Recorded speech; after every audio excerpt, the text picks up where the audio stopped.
ডিমাচা মানুহে তাৰ ভাগ নাপায় হয়নে নহয় অকল কালি হিমন্ত আৰু নৰেন্দ্ৰ মোদীৰ দালাল কেইটামান তুলিৰাম ৰঙাঙৰ নিচিনা দালাল কেইটামান টকা পায় আৰু বাকী কাৰ্বি মানুহে অকল খালি সেই কয়লা ভাটিলৈ আহি থকা গাড়ীবিলাকৰ অকল ধূলিবিলাকহে খাবলৈ পায় হয়নে নহয় হয়নে নহয় হয়নে নহয় হয়নে নহয় সেইকাৰণে APSLCয়ে যি অট'নমাছ ষ্টেটৰ আন্দোলন আৰম্ভ কৰিছে এই অট'নমাছ ষ্টেটৰ আন্দোলনটোক আপোনালোকে শক্তিশালী কৰিব লাগিব APSLCয়ে ইলেকশ্যনত জিকক বা হাৰক আন্দোলনটো বেছিকে আগবঢ়াই লৈ যাব লাগিব আৰু মই আপোনালোকক কথা দিছো আপোনালোকে যেতিয়া গুৱাহাটীলৈ যাব গোটেই কাৰ্বি আংলঙৰ মানুহে আন্দোলন কৰিবলৈ দিছপুৰ ঘেৰাও কৰিবলৈ তেতিয়া আপোনালোকৰ লগত অসমীয়া মানুহৰ প্ৰতিনিধি হিচাপে ময়ো আপোনালোকৰ লগত থাকিম আপোনালোকক যদি হিমন্তৰ পুলিচে গুলিয়াই তেতিয়াহ'লে ময়ো বুকু পাতি থিয় হ'ম সেইকাৰণে মই APSCৰ চেয়াৰমেন APSCৰ সভাপতি APSLCৰ সভাপতি জনছ ইন্টি কাটাৰ ডাঙৰীয়াক ক'ব খুজিছো যে অকল ইলেকশ্যনত লাগি থাকিলে নহ'ব ইলেকশ্যনত লাগি থাকক কিন্তু তাৰ লগে লগে ডাঙৰ বিশাল ৰাজনৈতিক সমাৱেশ আৰু ৰাজনৈতিক আন্দোলন আমি গঢ়ি তুলিব লাগিব যাতে এটা নিৰ্দিষ্ট সময়ৰ ভিতৰত কাৰ্বি আংলঙে 244A অধীনত ষ্টেট উইদিন ষ্টেট লাভ কৰিব পাৰে লাগে নে নালাগে 244A লাগে নে নালাগে ষ্টেট উইদিন ষ্টেট লাগে নে নালাগে যদি লাগে এতিয়ালৈ সকলো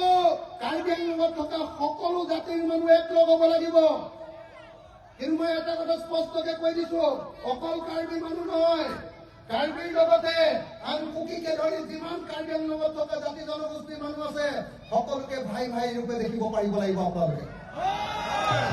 পাৰিবনে নাই কিন্তু একেটা সময়তে কিন্তু মই এটা কথা কওঁ যে ইয়াত থকা অসমৰ ইণ্ডিজিনিয়াছ মানুহবিলাকক আপোনালোকে সকলোৱে মৰম কৰক আদিবাসী মানুহবিলাকক সকলোৱে মৰম কৰক কিন্তু বিজেপিৰ স্পন্সৰশ্বিপত বাংলাদেশৰ পৰা আহি হয়নে নহয় বেংগলৰ পৰা আহি কাৰ্বি আংলঙত যিবিলাকে মাটি দখল কৰিছে হিন্দুৱে হওক বা মুছলমানেই হওক কাকো কাৰ্বি আংলঙত কেতিয়াও এনেকৈ মাটি দখল কৰিবলৈ দিব নোৱাৰে হয়নে নহয় কাৰ্বি আংলঙৰ মাটি কাৰ্বি আংলঙত থকা মানুহৰ কাৰণে হয়নে নহয় কিন্তু কাৰ্বি আংলঙৰ মাটি বাংলাদেশৰ পৰা অহা আৰু পশ্চিমবংগৰ পৰা অহা হিন্দু মুছলমান মানুহৰ কাৰণে নহয় হয়নে নহয় গতিকে আপোনালোকৰ সেই আপোনালোকৰ মাটি দখল কৰি ইয়াত কি কিবা বাহিনী বনাইছে নহয় কি বাহিনী কি বংগ সেনা আৰে কাৰ্বি আংলঙত কাৰ্বি সেনা নাথাকি বংগ সেনা ওলাইছে ইয়াতে ইয়াত কাৰ্বি সেনা নাথাকি বংগ সেনা ওলাইছে ইয়াতে তো আপোনালোকে সকলোৱে সাৱধান হওক যে কোনো বংগ সেনা সংঘ সেনা কাৰ্বি আংলঙত থাকিব নোৱাৰিব কাৰ্বি আংলঙত থাকিব কাৰ্বি সেনা হয়নে নহয় কাৰ্বি আংলঙত থাকিব ইণ্ডিজিনিয়াছ সেনা হয়নে নহয় ভূমিপুত্ৰৰ সেনা ইয়াত কাৰ্বি মানুহ আৰু অসমৰ পুৰণি খিলঞ্জীয়া মানুহৰ অধিকাৰ থাকিব ইয়াত কেতিয়াও বিদেশৰ পৰা অহা মানুহৰ অধিকাৰ থাকিব নোৱাৰে হয়নে নহয় শ্ৰদ্ধেয় ৰাইজ মই 26 অক্টোবৰ তাৰিখৰ পৰা ঘৰলৈ যোৱা নাই অকল চাৰিওফালে অসমৰ চাৰিওফালে ঘূৰি আছো ঘূৰি মিটিং কৰি আছো আৰু মিটিং কৰি ৰাইজক এটাই কথা কৈছো যে 2026 চনত হিমন্ত বিশ্ব শৰ্মাক গাদিয়ে চাদিয়ে বান্ধি লৈ চকীয়ে টুকিয়ে বান্ধি লৈ ব্ৰহ্মপুত্ৰত দলিয়াই দিব লাগিবনে নাই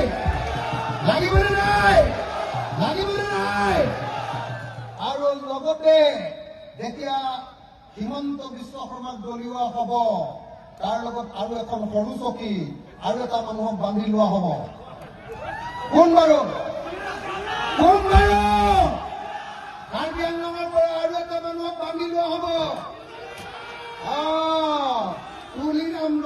আপোনালোকো একেখন হিমন্ত বিশ্ব শৰ্মাৰ কাষতে থকা চকী এখনত হয়নে নহয় বান্ধি লোৱা হ'ব আৰু অসমৰ চব মানুহবিলাকে কাৰ্বি ডিমাচা কুকি চব মানুহবিলাকে এনেকে ধৰি ব্ৰহ্মপুত্ৰলৈ এনেকে ধৰি হয়নে নহয় হয়নে নহয় মই সকলো ৰাইজকে 26 চনৰ নিৰ্বাচনত একো নেতাবৰ কাৰণে কেৱল আৰু কেৱল APHLC ভোট দিবৰ কাৰণে মই আপোনালোকক আহ্বান জনাইছো আৰু মই নিজে আহি 26 চনৰ ইলেকশ্যনত APHLCৰ কাৰণে কেম্পেইন কৰিম আপোনালোকৰ ঘৰবিলাকলৈ যাম আপোনালোকৰ গাঁৱলৈ যাম আপোনালোকৰ চহৰলৈ যাম আৰু কাৰ্বি আংলঙৰ পৰা তুলিৰাম ৰংগাঙক পাহাৰৰ পৰা দলিয়াই দিয়াৰ ব্যৱস্থা গ্ৰহণ কৰিম হ'বনে হ'বনে নহ'ব আৰু 2 নম্বৰ কাৰ্বি সাহিত্য শাসিত পৰিষদটো কেইটামান দালালৰ হাতত এৰি দিয়াটো ভাল হোৱা নাই হয়নে নহয় এইবাৰ কাৰ্বি সাহিত্য শাসিত পৰিষদ কাৰ্বি আংলং অট'নমাছ কাউন্সিলখন আমি অতি সোনকালে আমাৰ APHLCৰ হাতলৈ অনাৰ ব্যৱস্থা কৰিব লাগে লাগে নে নালাগে লাগে নে নালাগে লাগে নে নালাগে সকলোৱে আমি এই সাহিত্য শাসিত পৰিষদখন আনিব লাগিব আৰু আনি লৈ এইখন কাৰ্বি মানুহ আৰু কাৰ্বি আংলঙত থকা মানুহৰ অধিকাৰৰ কাৰণে কামত খটুৱাব লাগিব কাকো দালালি কৰিবৰ কাৰণে এইখন এৰি দিব নালাগিব হয়নে নহয় ৰাইজ